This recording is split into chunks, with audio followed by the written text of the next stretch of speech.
Well, looks like week 3 is now upon us. Excited by that opportunity to explore another topic.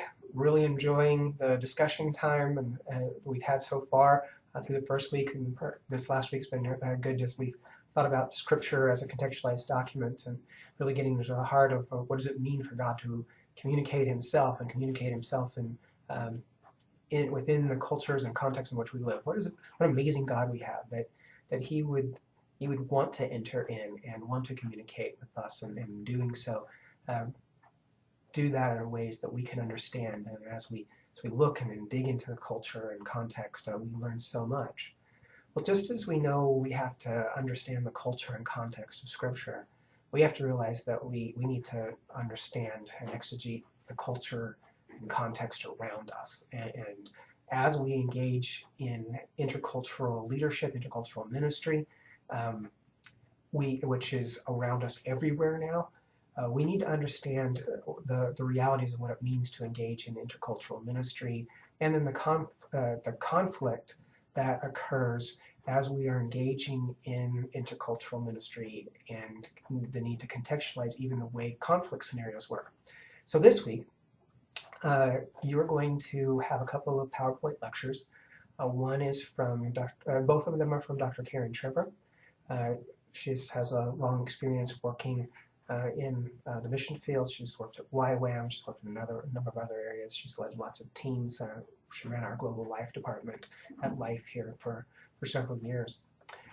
She's given us 2 PowerPoint lectures. First one dealing with interculture, the kind of the basic issues of intercultural ministry, and she gets into the heart of what it means to do this and to think about the intercultural interactions that are engaged with. The second one has to do with cultural conflict and contextualization, and she looks at, so the first one gets into some of the values involved in that are between different cultures. The second one, this cultural conflict and contextualization lecture, gets into how conflict arises and the way that people handle conflict resolution in different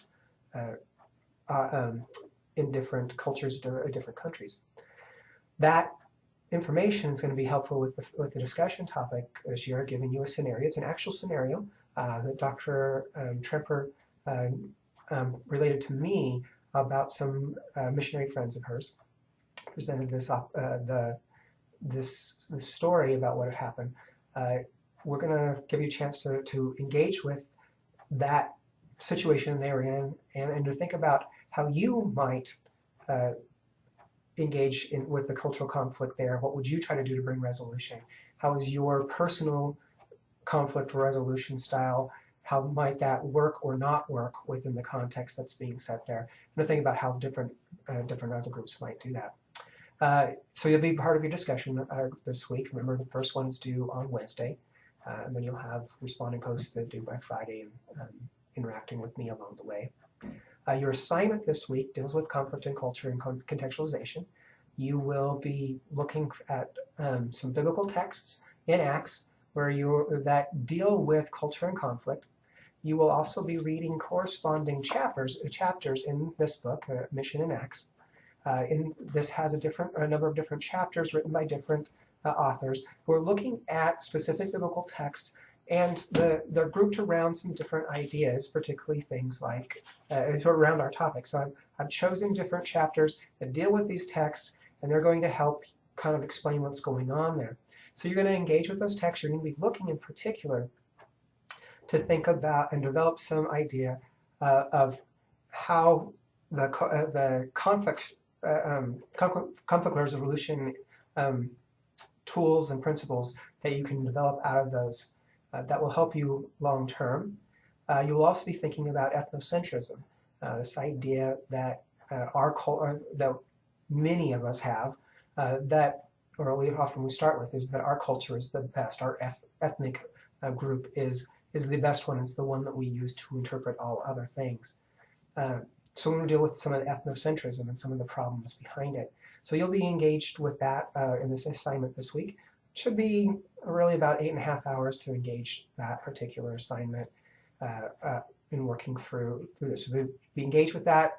It's due on Sunday. Again, if you have any questions or need my input on something, please feel free to contact me. I'm happy to you can talk by the phone if you need. Let me know if there are things that I can be praying for you about. Really appreciate it. Looking forward to another wonderful week of dialogue with you. Blessings on you.